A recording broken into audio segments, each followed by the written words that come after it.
how do you successfully navigate your life avoiding burnout?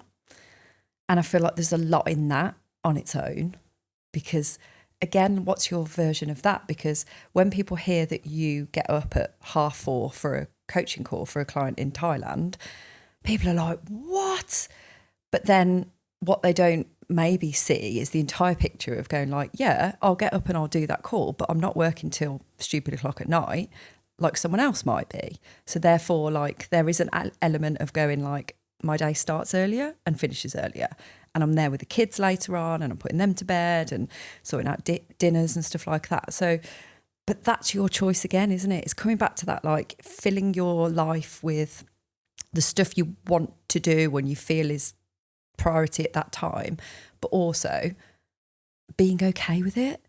So, like, again, I don't feel like there's a definitive way of saying how to avoid burnout. I think it's just going like, how, and again, I suppose it's like, how do you even start to quantify that?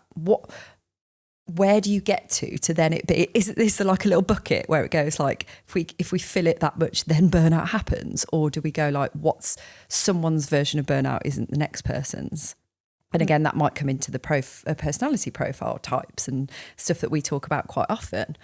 You know, someone's bucket then, if we're looking at burnout as a bucket, like arousal in a dog, someone's might fill very quickly. Yeah, little buckets and big buckets. Different size buckets. And that overspill happens a lot earlier for some people than it for others. So it's a really difficult question to answer, which might not actually answer the question that somebody's asking us with the outcome of this episode. But what we want, I think, people to take away the most is to go like, what works for you? Yeah. And what does your life look like in an ideal situation? What do you want your life to look like? You know, what do you want your day to look like? Let's start with that rather than life. What do you want that day to look like? How many hours would you ideally work? What would those hours maybe look like? How much of that are you willing to spend within delivering that service for the business versus, I mean, I guess it's like importance for you, isn't it? Like for us, working on the business is way more important than in the business, but equally in the business is as important as working on it, because if you don't work on it, you don't know where it's going, you have no strategy, all of that stuff that we talk about a lot, how can you possibly deliver a good service? But then if you spend all your time on the service, how can you work on those other bits?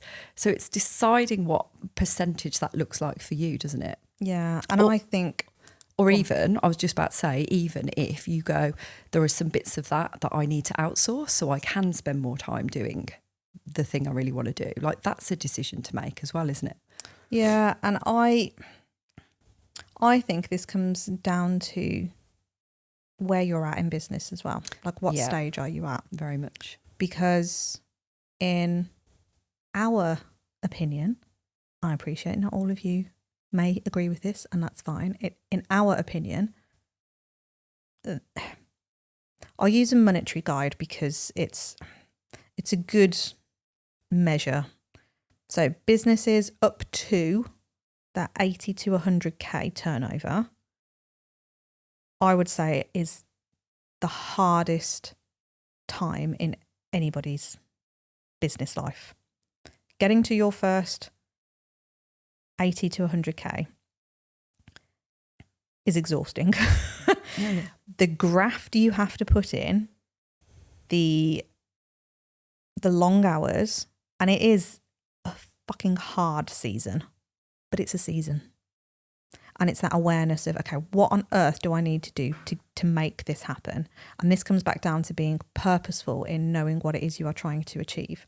Yeah. And we'll forever keep crossing over into this topic area, but you're going to be the type of business owner that is either running it as a hobby business and you genuinely are not driven by trying to make it something